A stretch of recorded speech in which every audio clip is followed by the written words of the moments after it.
ভাবি, কোথায় তুমি? সে সকালে বলেছি আমাকে একটু বেদানার রস করে দিতে, অথচ মহিলার এখনো কোনো পাত্তা নেই। কে রে মা, কি হয়েছে? কি আর হবে, দেখো না মা, তুমি তো জানোই সকাল সকাল বেদানার রস না খেলে আমার ঘুমটা ভাঙতেই চায় না। অথচ ভাবিকে এতবার ডাকছি, তার কোনো পাত্তাই নেই। বলিস কি, মহারানী এখনো আসেনি? আহারে, তাই তো বলি, সকাল সকাল আমার মেয়েটার মুখটা এমন শুকনো দেখাচ্ছে কেন? আসলে কি বলো তো মা, ভাবির গায়ের রংটা কালো তো, তাই আমায় হিংসে করে। ভালো করেই জানি বেদানার রস খেলে আমি আরো ফর্সা হয়ে যাব, তাই তো খাওয়াতে চায় না।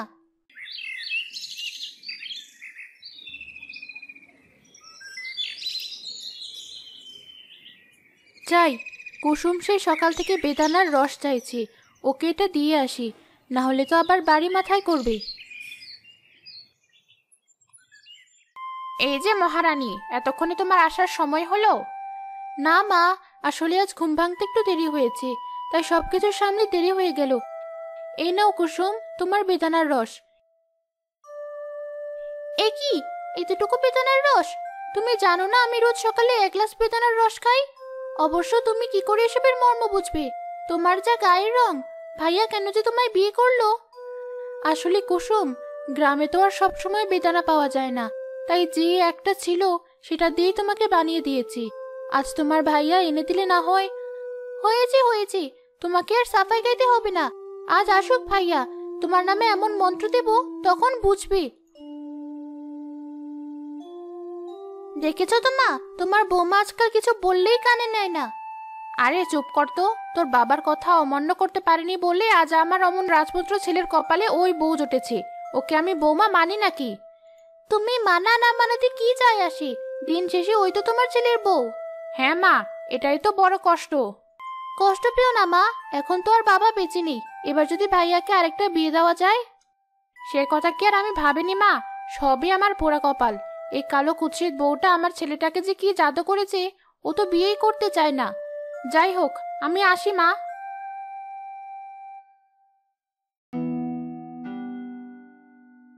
না মা, ওকে তো আমি তাড়িয়েই ছাড়বো। আমার মতো এমন সুন্দর মেয়ের আশেপাশে এমন কুৎসিত মেয়েকে আমি কিছুতেই রাখবো না। আরে সজল ভাই যে, কতদিন পর এসেছো? তা বলো কি লাগবে? হে ভাই, অনেকদিন পর গ্রামে এলাম, নতুন বিয়েও করেছি। দেখো আমার বউ কেমন সুন্দরী। তোমার কপালে তো আর সুন্দরী বউ জুটলো না, পরের গুলোই দেখো।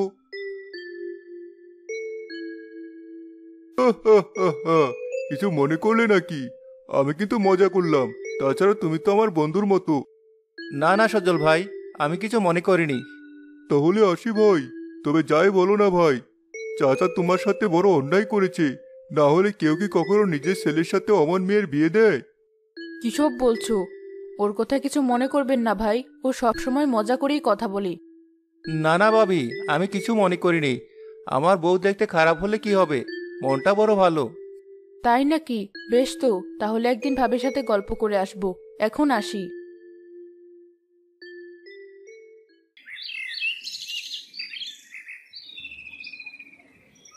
ওই দেখ, খালিকের কালো বউ। আরে আস্তে কথা বল, শুনতে পাবে তো। শুনতে পেলে কি হবে, কালোকে কালো বলবো না? এই যে বউ, আছো কেমন? হ্যাঁ চাচি, ভালোই আছি। আপনারা কেমন আছেন? আছি মা, ছেলেটা বড় হয়েছে, একটা ভালো বৌমা খুঁজছি, বুঝলে তো। আছে নাকি তোমার কোনো পরিচিত মেয়েটে? আরে তোর মাথা খারাপ হলো নাকি? কাকে তুই মেয়ের খোঁজ আনতে বলছিস? ওর আনা মেয়ে তো ওর মতোই হবে, তখন দেখবি খালেকের মতো তোর ছেলেটারও কপাল পুড়বে। হা হা হা হা। কি যে বলিস, ওর কথায় কিছু মনে করো না বৌমা। না না চাচি, আমি আপনাদের কথায় কিছু মনে করিনি। আসলে সবই আল্লাহর দান। আল্লাহ আমাকে যেভাবে বানিয়েছে, এটা আমার কি দোষ বলুন? সে তুমি যাই বলো বৌমা, তোমার মতো কালো মেয়ে আমি আর একটাও দেখিনি। তুমি কি ক্রিম পাউডার কিছু মাখো না? কিসব বলছিস? তাছাড়া বৌমার যা গায়ের রং, শুধু শুধু পয়সা খরচা করে লাভ নেই। তুমি আমার কথা কিছু মনে করো না বৌমা। না না চাচি, আপনি তো ঠিক কথাই বলেছেন। তবে কি জানেন চাচি, বাইরের ময়লা ধুলে হয়তো কিছুটা যায়, তবে ভেতরে ময়লা থাকলে সেটা কিন্তু হাজার ধুলেও যায় না। কথাটা বলেই রূপা তার বাসন নিয়ে চলে যায়। দেখলি ওই কালো বউ আমাকে কি বলে গেল? আরে বাদ দে তো, ওর কথা শুনে আমাদের কি, চল বাড়িতে চল।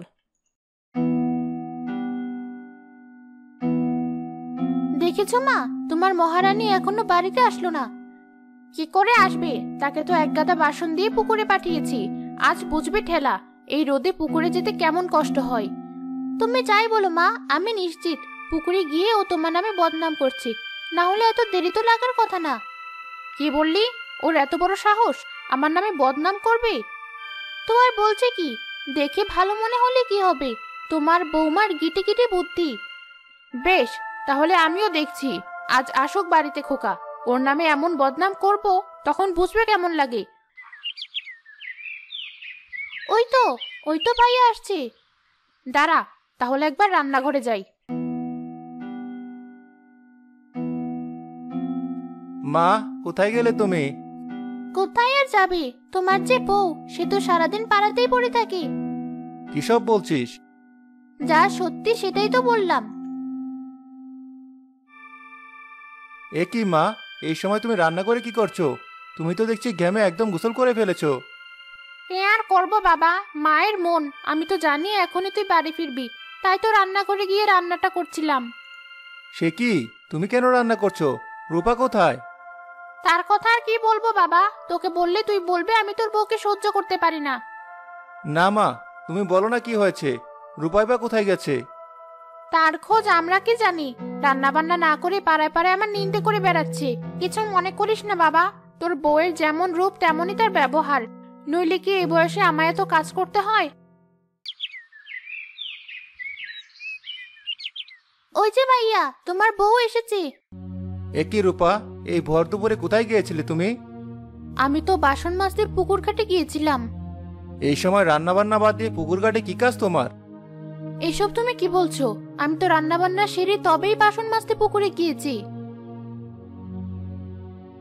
দেখ বাবা, তোর বউ কেমন বানিয়ে বানিয়ে মিথ্যে কথা বলছে। এই গরমে ঘেমে নিয়ে আমি রান্না করলাম, আর ও কিনা বলে শেষে কিনা এই ছিল আমার কপালে। আপনি মিথ্যে কথা বলছেন কেন মা? আমি তো দেখ খোকা, দেখ তোর সামনেই তোর বউ আমায় কেমন চোখ রাঙাচ্ছে, আর তুই কিনা এই কালো কুচ্ছিত মেয়েটাকে মাথায় করে রাখিস। চল মা, আমরা ঘরে যাই, এখানে থেকে আমাদের কোনো কাজ নেই।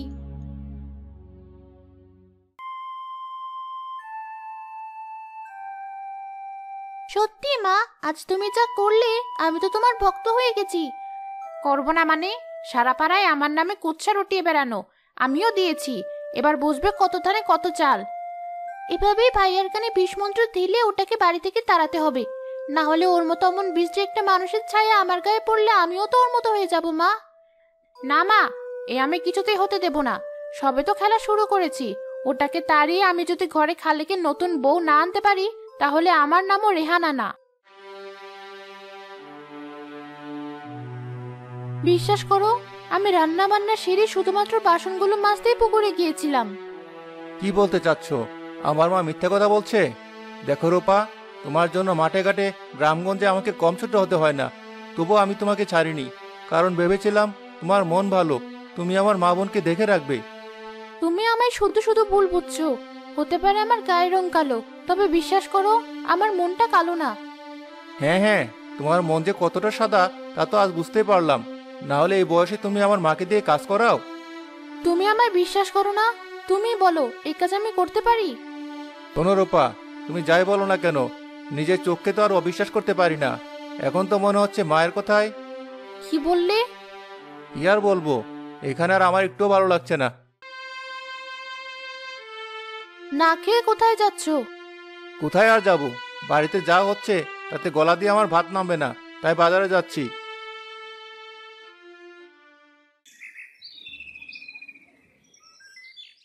এই যে খালিক মিয়া, এমন হন্তদন্ত হয়ে ভর দুপুরে কোথায় চললে?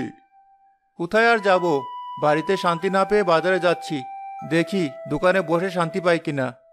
সেই তো, যেমন বউ ঘরে এনেছো, শান্তি তো না থাকারই কথা। তবে ভাই, এখনো সময় আছে, তোমার বয়স তো আর তেমন কিছু বাড়েনি। কিসের সময় আছে কাদের ভাই? ইয়ে মানে, তুমি যদি অনুমতি দাও, আমার বউয়ের একটা বোন আছে। নিজের বউয়ের বোন বলে বলছি না, সেই রূপে যেমন রূপসী, কাজেও ঠিক তেমনই পটু। এসব আপনি কি বলছেন কাদের ভাই? আমার বউ যেমনই হোক, ওকে আমি ছাড়বো না। ওসব বিয়ে টিয়ের কথা আপনি আমার বলবেন না। যাক বাবা, যার জন্য করি চুরি সেই বলে চোর। বেশ তো, তুমি যখন তোমার ওই কালো কুৎসিত বউকে নিয়ে সুখে আছো, তাহলে আমার কি? শুনুন কাদের ভাই, মানুষের বাইরের রূপই সব না। তা তোমার বউ যদি এতই লক্ষ্মীমন্ত হয়, তাহলে এই ভর দুপুরে দোকানে দৌড়াচ্ছ কেন? না বাবা, তোমাদের ঘরের কথা জেনে আমার কাজ নেই। আমি তো শুধু তোমার ভালোর জন্যই বলছিলাম। না কাদের ভাই, আপনাকে আমার এত ভালো চাইতে হবে না। আহা, এই লাল জামাটাতে আমাকে যেন আরো সুন্দর লাগছে। দিনকে দিন আমি যেন আরো সুন্দর হয়ে যাচ্ছি। কুসুম, এই ধরো তোমার গরম পানি। কই দেখি। ওরে বাবা, মা, তাড়াতাড়ি একবার এদিকে এসো। দেখো, তোমার কালো বৌমা আমার গলাটা বোধহয় পুড়িয়ে দিল। কি হয়েছে মা? চেঁচাচ্ছিস কেন? চেঁচাচ্ছে কি আর সাধি? আমার এই রূপ তো তোমার বৌমার সহ্য হয় না। তাই দেখো কেমন আগুন গরম পানি এনে দিয়েছে আমাকে খাওয়ার জন্য। কই কুসুম, আমি তো নিজে থেকে এনেছি। তুমি তো রোজ এমন পানি খাও। দেখো মা, একে তো ভুল করেছে, আবার উল্টো তর্ক করছে। যা সত্যি আমি তো তাই বললাম। চুপ, একদম চুপ। কি ভেবেছিস আমার সহজ সরল ছেলেটার মাথা চিবিয়ে খেয়ে আমাদের উপর জোর দেখাবি? একদম না, তোকে তো আমি বাড়ি থেকে বের করেই ছাড়বো। ঠিক করেছো মা, ওর সাথে এমনই করা উচিত। সৃষ্টিকর্তা, আর কত কষ্ট তুমি আমার কপালে লিখে রেখেছো। শেষে কিনা নিজের শাশুড়ির হাতে আমায় চর খেতে হলো। সব আমারই চেহারার জন্য। একমাত্র আমার স্বামীই আমাকে ভালোবাসে, কিন্তু আজ তো মনে হচ্ছে সেও আর আমাকে চায় না।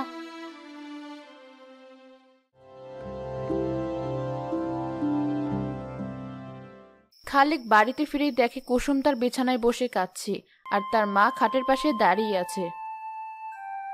এ কি কুসুম, তুই কাঁদছিস কেন? কাঁদবো না তো কি করবো ভাইয়া? দুপুরবেলা যা হয়েছে তার জন্য ভাবে আমার সাথে যা করলো। কি করেছে রূপা? শোন বাবা, আমি চাই না আমাদের জন্য তোদের কোনো অশান্তি হোক। তোর বাবা চলে গিয়ে শান্তি পেয়েছে, কিন্তু আমাকে যে সৃষ্টিকর্তা ডাকে না বাবা। তাই বলছি, তুই বরং আমাকে আর কুসুমকে তোর নানি বাড়িতে পাঠিয়ে দে। এসব তুমি কি বলছো মা? মা তো ঠিকই বলেছে ভাইয়া। তুমি তো আর ভাবিকে ছাড়তে পারবে না। তার চেয়ে বরং তুমি আমাদেরকে নানি বাড়ি পাঠিয়ে দাও, না হলে ভাবি আমাদের উপর এভাবে অত্যাচার চালিয়ে যাবে। কি বলছিস এসব? রূপা তোদের উপর অত্যাচার করেছে? নয়তো কি আমরা মিথ্যা কথা বলছি? আজ তুমি ভাবির সাথে খারাপ ব্যবহার করেছো বলে ভাবি গরম পানি খাইয়ে আমার গলা পুড়িয়ে দিয়েছে। না জানি কাল আরো কত কি করবে। হ্যাঁ বাবা, তাই বলছি আমাদের তুই তোর নানি বাড়ি পাঠিয়ে দে। কি বললে? রূপার এত বড় সাহস! রূপা, এই রূপা, কোথায় গেলে? তাড়াতাড়ি এদিকে এসো। ওকে ডেকে কি করবি? তোর সামনে এসে নাটক করবে, আবার যা তাই হবে। শোন বাবা, আমাদেরকে যদি এখানে রাখতে চাস, তাহলে আমার কথা মতো তুই আরেকটা বিয়ে কর। এসব তুমি কি বলছো মা? মা তো ঠিক কথাই বলেছে ভাইয়া।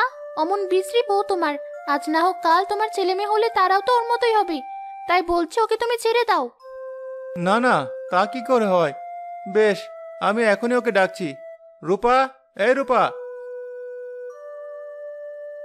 এই যে রূপা, মা আর কুসুম কি বলছে এসব? তুমি নাকি কুসুমের গলা পুড়িয়ে দিয়েছো? বিশ্বাস করো, ওরা মিথ্যা কথা বলছে। দেখো ভাইয়া, দেখো কেমন মিথ্যা কথা বলছে। শোন বাবা, ওর সাথে এক বাড়িতে আমি কিছুতেই সংসার করতে পারবো না। ওকে যদি রাখতেই চাস, তাহলে আমি বাড়ি থেকে বেরিয়ে যাব। না না মা, বাবা তো সেই কবে আমাকে ছেড়ে চলে গেছে। তুমিও যদি চলে যাও, আমি কার কাছে থাকবো? আমি যে এতিম হয়ে যাব মা। তাহলে বল, আমি যা বলবো তাই করবি। আচ্ছা মা, তুমি যা বলবে তাই হবে, তবুও আমায় ছেড়ে যেও না। তাহলে এক্ষুনি এই মেয়েকে তাড়িয়ে দে, আর আমার পছন্দ মতো মেয়েকে তুই বিয়ে কর। এ আপনি কি বলছেন মা? আমাকে তাড়িয়ে দিলে আমি কোথায় যাব? একদম চুপ করো, একটা কথাও বলবে না। কালো মেয়ে একটা এসে আমার সংসারটা একদম অন্ধকার করে ছাড়লো। কিন্তু মা। দেখ বাবা, আমি এক কথার মানুষ, আর যদি তুই আমার কথা না রাখতে পারিস, তাহলে এক্ষুনি আমি কুসুমকে নিয়ে বেরিয়ে যাব। না না মা, আপনারা যাবেন কেন? বেশ, আপনাদের সুখের জন্য আমি বাড়ি ছেড়ে চলে যাচ্ছি। কিন্তু এত রাতে তুমি কোথায় যাবে? ও নিয়ে তুমি চিন্তা করো না। আসি মা, আসি বোন কুসুম।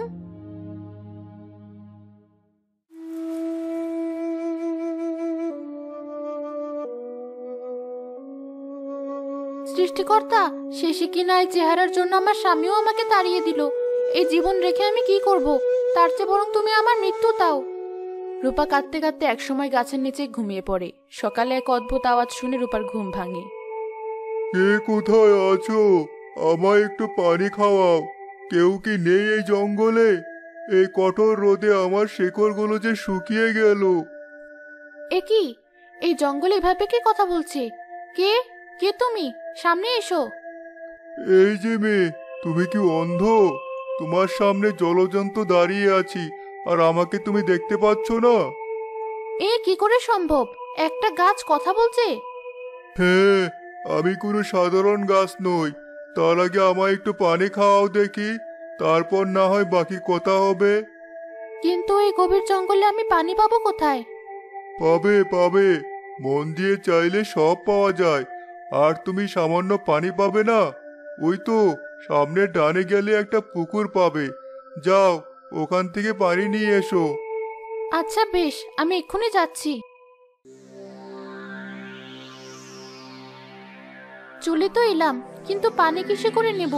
আমি বরং আমার আঁচলটা পানিতে ভিজিয়ে নিয়ে যাই, তারপর সেটা চিপে গাছের গোড়ায় দেব। রূপা তার শাড়ির আঁচল পুকুরে ভিজিয়ে নিল আর গাছের সামনে গিয়ে আঁচল চিপে গাছের গোড়ায় ঢাললো।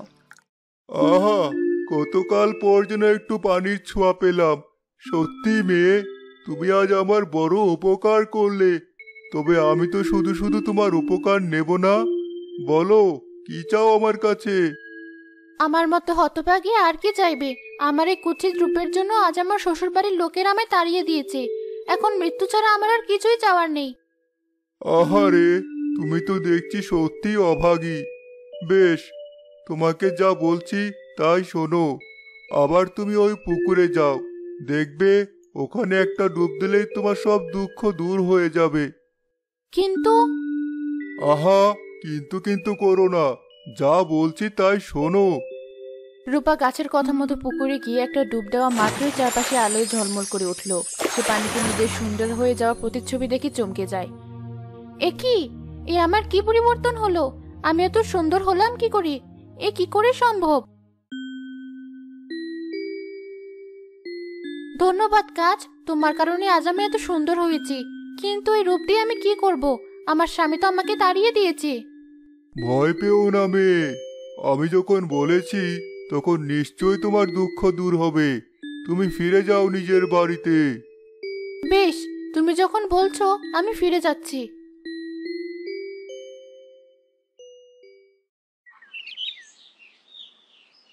শোন বাবা, অলক্ষ্মী যখন দূর হয়েছে তুই একটা বিয়ে কর। না মা, তুমি আমায় এই অনুরোধ করো না। তোমার কথায় আমি রূপাকে তাড়িয়েছি ঠিকই, তবে আমি বিয়ে করতে পারবো না। আমি জানতাম তুমি আমায় ছাড়া আর কাউকে বিয়ে করবে না। ভাবি, তুমি তুমি এত সুন্দর হলে কি করে? আরে তাই তো, এক রাতে কি এমন হলো যে ওই কালো মেয়েটা একদম পাল্টে গেল? রূপা, তুমি ফিরে এসেছো? হ্যাঁ, এত সুন্দর কি করে হলে ভাবি? আমিও হব, আমিও তোমার মতো সুন্দর হব। কিন্তু ননদিনী, সেটা তো এত সহজ না। একমাত্র আমি জানি সেই রহস্য। ভাবি, বলো না আমাকে। তাহলে তুমি সত্যিটা স্বীকার করো। সত্যি করে বলো, কালকে কে রান্না করেছিল? আর আমি কি সত্যি সত্যি তোমার গলা পুড়িয়েছি? এসব কি বলছো তুমি? আপনি চুপ করুন মা, ওকেই বলতে দিন। কি হলো কুসুম, বলো তোমার ভাইয়াকে। আমায় মাফ করে দাও মা, সুন্দর হওয়ার জন্য আমি সব করতে পারি। ভাইয়া, কালকে ভাবি রান্না করেছিল, আর ভাবি গরম পানি দিয়ে আমার গলা পোড়ায়নি। ওসব তো আমি আর মা ভাবিকে তাড়ানোর ষড়যন্ত্র করেছিলাম। এই তুই কি করলি? ছি ছি মা, তোমরা এত নিচে নামতে পারলে? তোমাদের কারণে আমি নিজের স্ত্রীকে অবিশ্বাস করেছি। আমাকে ক্ষমা করে দাও রূপা। বিশ্বাস করো, তোমার বাহ্যিক সৌন্দর্যকে না, আমি তোমার ভেতরের রূপকেই ভালোবাসি। আমি সব জানি, দয়া করে আমাকে লজ্জা দিও না। এবার তো বলো ভাবি, কি করেই রূপ পেয়েছো? তাহলে শোনো। রূপা সবাইকে সব খুলে বলে। ও, এই কথা? আমি এক্ষুনি পানি নিয়ে যাবো ওই গাছের কাছে। আমিও যাবো তোর সাথে। বয়স হয়েছে তাতে কি, আমারও তো সুন্দর হতে ইচ্ছে করে। বেশ, তাহলে তাড়াতাড়ি চলো। কুসুম আর তার মা এক কলসি পানি নিয়ে জঙ্গলে সেই গাছের কাছে যায়। এই যে গাছ, এই দেখো, তোমার জন্য আমরা পানি এনেছি। আরে, কে ভর দুপুরে আমার ঘুম ভাঙালো? এই যে অনেক পানি এনেছি, এবার আমাদের সুন্দর করে দাও। ওমা, আজ দেখছি পানি না চাইতে এত পানি পাচ্ছি। বেশ, আমি অনেক খুশি। যাও, তোমরা এক্ষুনি পুকুরে গিয়ে এক ডুব দিয়ে আসো, তাহলেই দেখবে মনের মতো সুন্দর হতে পারবে। তবে হ্যাঁ, মনে রেখো, লোভে পাপ আর পাপে কুৎসিত, তাই লোভ করো না। কি মজা, আমিও সুন্দর হব। তাড়াতাড়ি চলো মা। হ্যাঁ মা, তাই চল। রেহান আর কুসুম দৌড়ে পুকুরে গিয়ে এক ডুব দেয়। সাথে সাথে তারাও অনেক সুন্দর হয়ে যায়। এই দেখো মা, আমি কত সুন্দর হয়ে গেছি। এ কি, তুমিও তো অনেক সুন্দর হয়েছো। হ্যাঁ, তাই তো দেখছি। এক ডুবেই এত সুন্দর। চলো মা, আমরা আরো এক ডুব দিই, তাহলে হয়তো ভাবির চেয়েও আরো সুন্দর হয়ে যাব। কিন্তু আরে ধুর, কিন্তু কিন্তু করো না তো, চলো দিই আরেক ডুব। আরেক ডুব দিতেই তারা কুৎসিত হয়ে যায়। এ কি হলো? এ বাবা, আমরা এত কালো হলাম কি করে? মনে হয় দুই ডুব দিতেই এমন হয়েছে, আরেক ডুব দিলে হয়তো আবার সব ঠিক হয়ে যাবে। না বাবা, আর ডুব দেব না। আরে ভয় পাচ্ছ কেন? চলো আরেক ডুব দিই। কুসুম তার মায়ের হাত ধরে আরেক ডুব দেয়, সাথে সাথে তাদের মাথার সব চুল পড়ে যায়। হায় হায়, লোভ করে আমাদের কি সর্বনাশ হলো। এতকাল বৌমাকে কত কথা শুনিয়েছি, অথচ আজ আমাদের চেহারার একই হাল হলো। সব আমাদের লোভ আর পাপের শাস্তি। হ্যাঁ মা, তুমি ঠিক বলেছ। এতদিন ভাবিকে আমরা অনেক কথা শুনিয়েছি, কিন্তু আজ বুঝতে পারছি আমাদের বাইরেটা সুন্দর হলেও আমরা ভেতরে কুৎসিত ছিলাম, কিন্তু ভাবি ছিল আসল সুন্দর। ঠিক বলেছিস মা, তাই তো আজ আল্লাহ আমাদের ভেতরের সাথে সাথে বাইরেটাও কুৎসিত করে দিয়েছে।